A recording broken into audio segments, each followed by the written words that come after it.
Hi అండి, నమస్తే. Welcome to Rohini Krishna's world. ఈరోజు రెసిపీ కొబ్బరి రోటి పచ్చడి అండి. ఈ పచ్చడి రైస్లోకి, చపాతీ, పూరి, దోశల్లోకి దేనిలోకైనా సరే చాలా బాగుంటుందండి. చాలా టేస్టీగా ఉంటుంది ఈ పచ్చడి అనేది. ఈ పచ్చడి చేసుకోవడం కూడా చాలా ఈజీ. మరి ఇది ఎలా రెడీ చేసుకోవాలో నేను మీకు చూపిస్తాను. నా కిచెన్లోకి వెళ్ళిపోదాం. ఫస్ట్ నేను ఇక్కడ ఒక కొబ్బరికాయ తీసుకున్నానండి. ఆ కొబ్బరికాయ తగ్గట్టుగా మన టేస్ట్కి తగ్గట్టుగా ఎండుమిర్చి తీసుకోవాలి. నేనైతే ఇక్కడ ఒక 20 నుంచి 25 వరకు ఎండుమిరపకాయలు తీసుకొని 1 స్పూన్ ఆయిల్ వేసుకొని వేయించుకుంటున్నాను. దోరగా వేయించుకోవాలండి. అలా వేయించుకున్న ఎండుమిర్చిని ఒక ప్లేట్లోకి తీసేసుకోవాలి.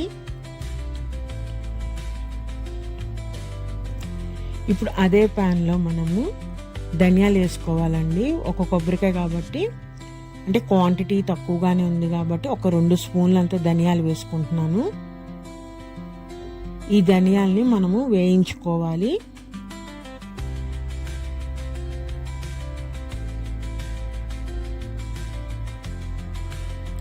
ధనియాలు కొంచెం వేగగానే ఇప్పుడు దీనిలోకి జీలకర్ర అండి. జీలకర్ర వచ్చేసరికి 1 స్పూన్ తీసుకుంటున్నాను.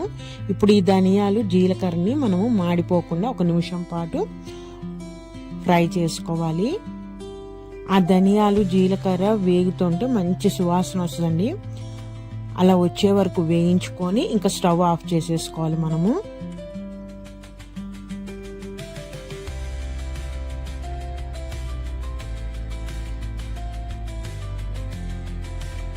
స్టవ్ ఆఫ్ చేసుకొని చల్లారి పెట్టాలండి ఎండుమిరపకాయలు కానీ ఇవన్నీ. ఈ చల్లారేలోపు ఈ పచ్చడిలోకి కావలసిన పుల్లదనానికి నేను చింతపండు తీసుకుంటున్నాను. చూసారా, ఒక చిన్న నిమ్మకాయ సైజ్ అంత చింతపండు తీసుకొని మనం వాటర్లో నానబెట్టేసుకోవాలి. ఇప్పుడు ఎండుమిర్చి ఇవన్నీ చల్లారిపోయినాయండి. సో ఇప్పుడు అవన్నీ మిక్సీ జార్లోకి తీసుకుంటున్నాను. ఎండుమిర్చి, ధనియాలు, జీలకర్రతో పాటు ఒక 10 వెల్లుల్లి రెబ్బలండి తీసుకొని వీటన్నిటిని జార్లో వేసేసుకుంటున్నాను. అలాగే కొబ్బరికాయ అండి, మనము కొబ్బరికాయలను కూడా ఈ విధంగా మనము ముక్కలు కట్ చేసేసుకోవాలి. చిన్న చిన్న పీసెస్గా కట్ చేసేసుకొని అవి కూడా యాడ్ చేసేస్తున్నాను.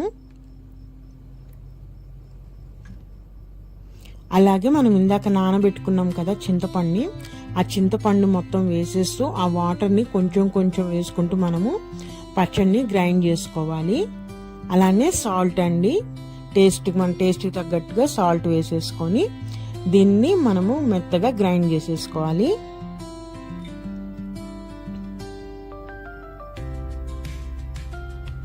అవసరమైతే ఇంకొంచెం వాటర్ కూడా యాడ్ చేసుకొని మనము గ్రైండ్ చేసుకోవాలండి.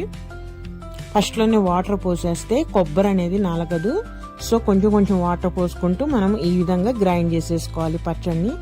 చూడండి, మరి ఫైన్ పేస్ట్గా కాకుండా ఈ విధంగా కొంచెం బరకగా చేసుకుంటే మనము రోట్లో నూరినప్పుడు ఎట్లాంటి టేస్ట్ కానీ అది బాగుంటుందో అదే ఫీలింగ్ ఉన్నది, అట్లానే ఉన్నదండి.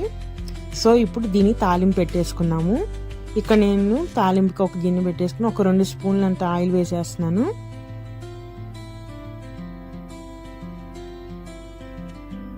ఆయిల్ హీట్ అవ్వగానే దీంట్లోకి ఆవాలు, మినప్పప్పు అండి తాలింపు పెట్టేసుకోవటమే మనము.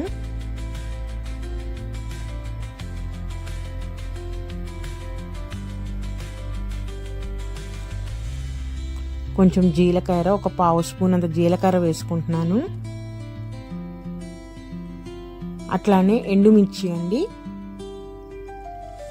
ఇక్కడ నేను ఒక 2 ఎండుమిర్చి తీసుకొని వాటిని కట్ చేసి వేసుకుంటున్నాను. అట్లానే ఒక 4-5 వెల్లుల్లి రెబ్బలు దంచి వేసుకోవాలి. ఒక 2 రెమ్మలు కరివేపాకు. వీటన్నిటిని కూడా ఆయిల్లో వేసుకొని ఆ చిన్నులపై అనేది ఎర్రగా వేగే వరకు మనం వేయించుకోవాలి. ఈ విధంగా వేగటం వల్ల మంచి స్మెల్ వస్తుందండి. ఆ చిన్నులపై వేగి అలా వేగిన ఈ తాలింపులో మనం పచ్చడి యాడ్ చేయడం వల్ల ఆ స్మెల్ అంతా కూడా ఆ పచ్చడికి పట్టి టేస్ట్ అనేది చాలా బాగుంటుంది. సో ఇట్లా తాలింపు వేగగానే మనం ఇందాక గ్రైండ్ చేసుకున్న పచ్చడి మొత్తం కూడా ఈ తాలింపులో వేసి 1 నిమిషం పాటు వేయించాలండి. ఎందుకంటే మనం వాటర్ వేసి గ్రైండ్ చేసాం కాబట్టి ఈ విధంగా వేయించడం వల్ల ఆ వేడికి ఆ వాటర్ అనేది మనకి అంటే ఎవాబరేట్ అయిపోయి నిల్వ ఉండటానికి మనకి యూజ్ అవుతుంది అన్నమాట. తాలింపులో వేసి 1 నిమిషం పాటు వేయించడం ద్వారా పచ్చడి అనేది ఒక 2 రోజుల పాటు మనకు ఉంటుంది. సో ఇట్లా వేసి ఒక్క నిమిషం పాటు జస్ట్ మీడియం ఫ్లేమ్లో పెట్టుకొని ఒకసారి కలుపుకుంటూ ఒక్క నిమిషం పాటు మనము పొయ్యి మీద పెట్టుకొని ఇంకా స్టవ్ ఆఫ్ చేసేసుకోవాలి.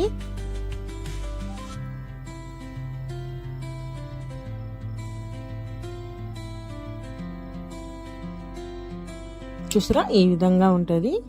చూసారా అంత ఈజీగా చేసేసాము కొబ్బరి రోటి పచ్చడి. ఇదే పచ్చడి మనము పచ్చిమిరపకాయలతో కూడా చేసుకోవచ్చు, కానీ ఎండుమిరపకాయలతో చేసుకుంటే టేస్ట్ కూడా వేరేగా ఉంటుంది, చాలా బాగుంటుంది. అలానే మనం ప్రయాణాలకు వెళ్ళేటప్పుడు కూడా చపాతీ పూరీలోకి ఇలా కొబ్బరి పచ్చడి చేసుకుని వెళ్తే మనం ప్రయాణంలో చాలా వరకు బాగుంటుందండి. అంటే నిల్వ ఉంటుంది, ఎటువంటి స్మెల్ రాకుండా. ప్రయాణాలకి ద బెస్ట్ అండి కొబ్బరి పచ్చడి అనేది. మరి ఇదేనండి ఈరోజు వీడియో. అయితే నా వీడియో కనుక నచ్చితే ప్లీజ్ సబ్స్క్రైబ్ మై ఛానల్, అలానే లైక్ చేయండి, షేర్ చేయండి. మరొక మంచి రెసిపీతో మళ్ళీ కలుస్తాను. ఉంటానండి, బాయ్.